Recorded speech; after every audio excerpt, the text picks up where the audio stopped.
It is October and I can't quite believe it. It's that time of year, everything is winding down, and it's getting really reflective about what's gone well, what hasn't gone well, what I want to do next year. But before I get into all of that type of conversation, I'm going to wait on that because there's still loads going on in this garden that I need to make the most of. So I'm going to show you around what's still going on in my garden in October. Crazy. This is a big pile of diseased tomato plant that's come out of this tunnel. Today I'm at that point now where I am hacking a lot of the tomatoes out. It's all getting a bit, for want of a better word, diseasy. I'm not too worried. I've actually been really lucky. Fortunate of the fact that I have this tunnel this year, which has made a huge difference to my gardening and to my success with things like tomatoes, because I live in a very, very wet place. So it really has changed everything, but it's coming towards the end now. Now, that being said, it's not really been cold yet. I know some people in the UK have had frosts and things, not us. I don't even think we've gone below 10 overnight. So everything's still pretty happy in here. I mean, it's been wet and it has been very, very windy. So the outside is a bit of a write-off. I've still got some onions in the ground. I've still got the corn, pumpkins and squashes, courgettes still going and stuff like that, but for the most part everything has either been blown away or drowned out outside. But in here it's still absolutely full of life, and I'm trying to sort of transition over into a winter garden in here, so that means it's time for most of the tomatoes to come out. Now let's come down start at the bottom of this and work our way back up. It's looking far less alive in here than it has done last time you've seen it, but it's been a little while, so that's not surprising. My Romas, I've completely hacked back. These tomatoes are a determinate variety or a bush variety, and they were faring the worst with the disease and things at this time of year. So I've completely hacked them back, and I've taken most of the green tomatoes off, and I've just put them on a tray, taken them inside, and hopefully they will ripen. If they do, it's bonus, and if they don't, so be it. But otherwise, I still got a load of determinate or cordon variety tomatoes growing in here, and they're still pretty happy. I mean, some of the varieties are dealing better with this long season than others, but I think that's all good to know. Well, I'll probably talk about this more when I'm talking about my plans for next year. This is an Agena, which I think is also known as the crimson plum, but don't quote me on that. They've done remarkably well. I'm really, really tough with those. I bought those seeds before I knew I was getting this tunnel, for those of you who don't already know me. Oh, you've got hair on you. This tunnel was new this year. This went up in April of this year, so everything in here was planted after April, so this is all kind of bonus for me because I didn't really plan on doing this. It wasn't the best time of year, really should have done that over winter. Yeah, it was always kind of playing catch up with this space, so everything in here is bonus and a learning curve for me. Likewise, this winter in here will be a learning curve for me because I haven't grown much over winter here. I've grown some brassicas, I've grown some overwintered onions, garlic, and normal stuff. But where it's so wet and stormy and windy here, it's quite hard to maintain things outside. They do take a battering. It is mild, but it is harsh. So I'm wondering, we'll start here. So this mess here is my tomatillos. They have been a really nice surprise, actually. I had no idea what to expect. I've never grown them before, but I bunged some in when I had this tunnel, and they just do their thing. There are I've had loads of fruit. There's loads still on it. I have been learning to cook with them. I made some nice things, and I've made some less nice things, but I have enjoyed having them. I would do it again, but they do take up quite a lot of space. Like, they go nuts, and they've completely taken over these walkways. I've had to keep hacking this back. It's been multiple times this year where I just haven't even been able to walk through here. So and same with the other side. The other side path is a write-off. I've just accepted that I can't walk down there. So I think while I would do them again, I'd probably do fewer. And I would not put them right here in the doorway where I have to walk past them every single time I want to come in here, because they take over. There may be a corner kind of deal. I think the cucumbers are pretty much done now. I took the last market moors off of this plant over here today because these looking a bit tragic now. I started clearing off this trellis here, which also had cucumbers on it, and watermelons. You can see on the floor here. This one has split. We've had a couple off of it and they've been quite nice. So this one, he looks quite freshly split. I might cut that open and see what it looks like inside. But there's also been a couple on there which have been a bit squishy and haven't quite matured properly, and they've gone to the chickens and the chickens will quite like them, so bonus. So we're still getting a few of the crystal lemon cucumbers. Those plants have been absolutely amazing. They've been giving me fruit. They were the first cucumber to mature and they've just literally been giving me fruit the whole way through. Now I've grown a few different varieties of cucumber in here. I wouldn't say that the crystal lemon are necessarily my favourite in terms of like flavour and texture and things. They're still nice, but I will grow them again purely because they are so reliable and so early and last all season. So who am I to complain at that? Otherwise in here we're talking the last of the tomatoes, and there's still loads on the plants, and as I say, it's not been cold yet. I don't think we're getting anywhere near a frost in the next couple of weeks as far as I know. We don't get particularly cold where I am. That doesn't mean to say that these are going to live long term. They're not. They're all kind of keeling over now, so it is the end. I'm kind of trying to set my attitude for that everything that comes off of these plants from here on out is bonus, because I've put loads of tomatoes up. We've eaten loads of tomatoes fresh. I've cooked with fresh tomatoes all through the summer and it's just been so nice. You know, that was the dream. I feel very lucky to have experienced the ridiculous abundance of fresh tomatoes.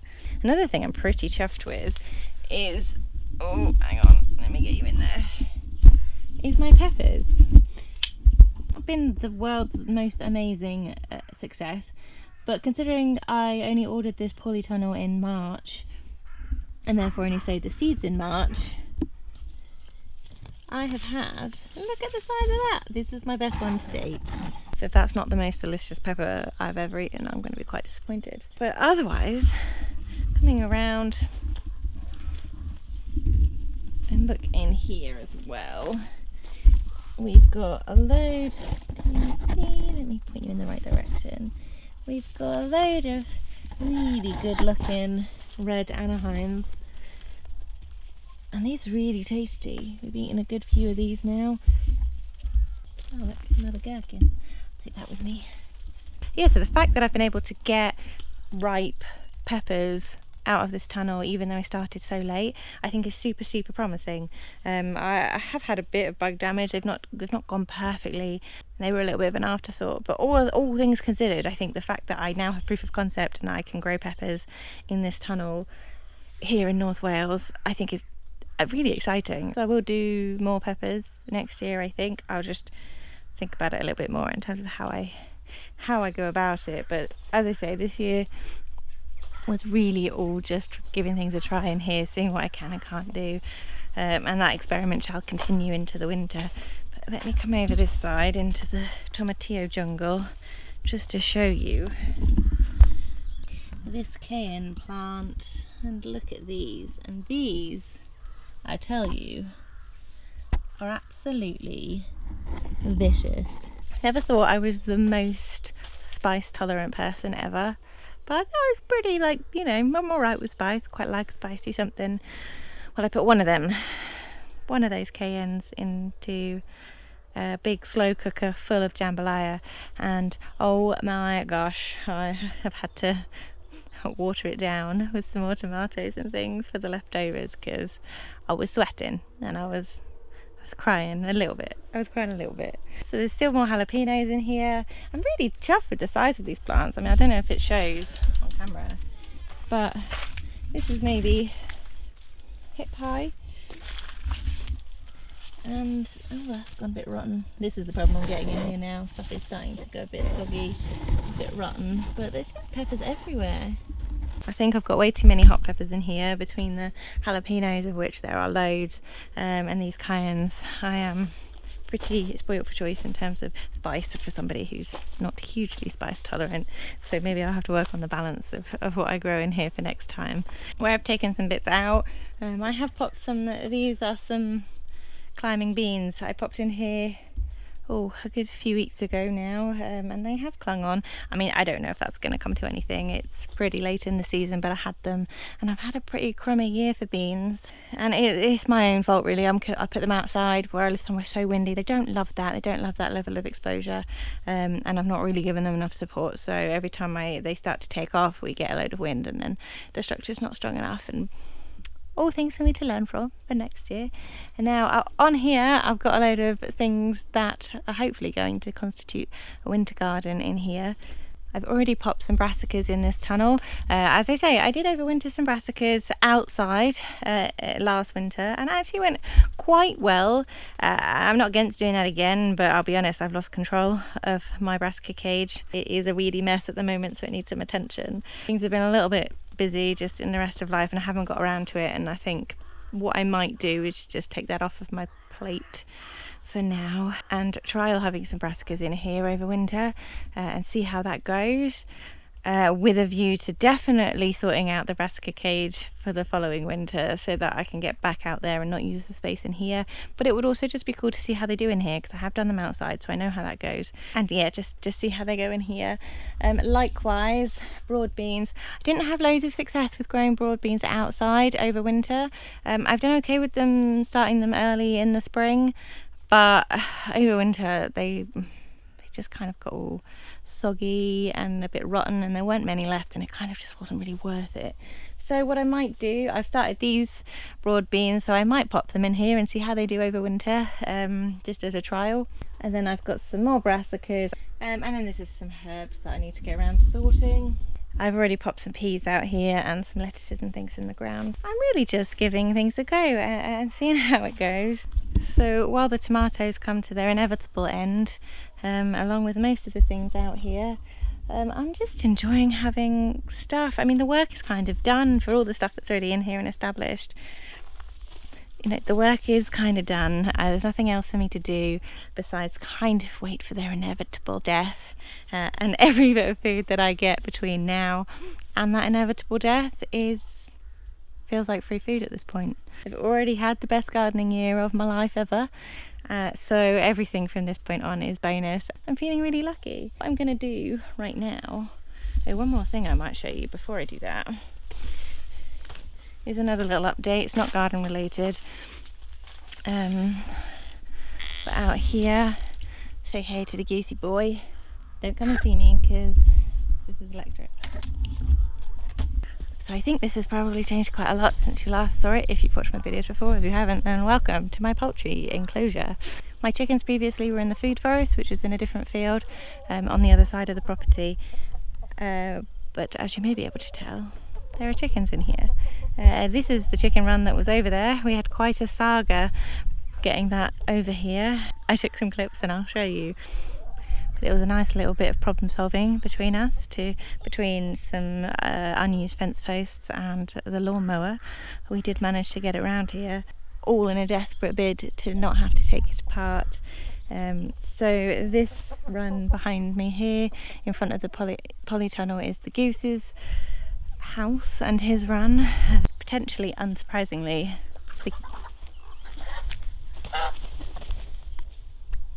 the geese do rule the roost, but they're not picking on any individual chicken. They're not actually doing any damage to them, so I'm keeping an eye on it, and I'm fingers crossed that I can leave all the birds in here, because since we've had this netting up I've seen no trace of any foxes, so fingers crossed that's that problem solved.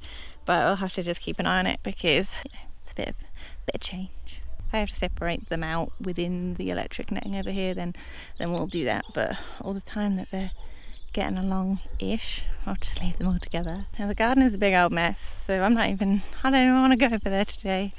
But what I will show you quick before I get on with pulling tomatoes is my corn. And I'm actually super chuffed with it.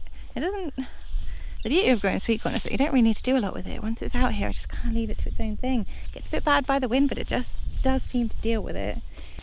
And we are eating a whole load of corn. Hi. Yeah, we're eating loads of corn.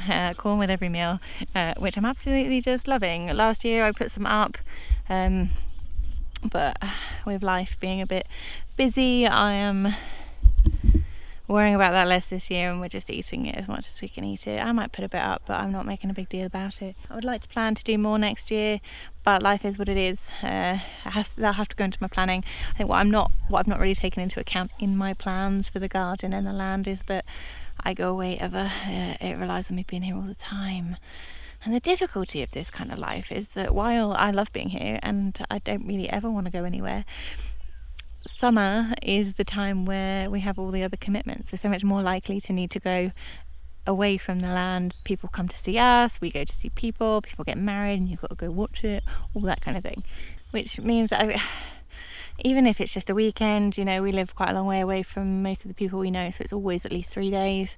And then you kind of get behind. And I think that's, rather than try to not do those things, you know, if your loved ones get married, you're going to go, is to kind of plan that in a little bit and to give a little bit of grace where we can't do everything at the exact right time, because at the end of the day we're working to pay for it all as well. So you got to do what you got to do.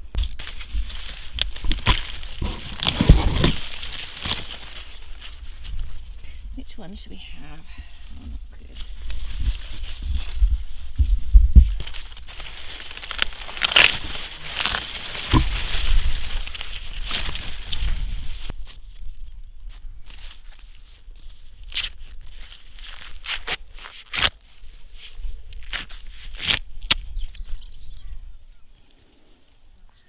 This, harvesting corn every single time, I don't know if this makes any sense, but I find that with this lifestyle and with loads of other things, you work so hard for something, and then once you get it, you kind of forget that that's what you wanted so much. I get reminded every time I pick corn, because this was something I always wanted to do.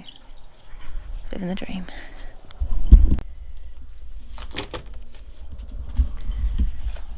So tonight's date night, which is a new thing. We're trying to make a thing.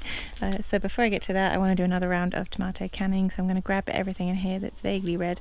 Everything that's proper ripe I will cook down and can up today, and otherwise I'm just leaving stuff. I'm leaving the tomatoes that are started to blush. I'm taking them in and letting them ripen inside, just because I know there is some disease in here, so I think it's probably got a better chance of ripening out of this environment. I don't know if that's true, but it feels like the right thing to do. So I'm going to do a quick once around, pick some tomatoes, and then I'm going to head inside. This may be the last t-shirt day of the year, so I am making the most of it. We are due for a crap load of rain again over the next week, so best get those tomatoes picked.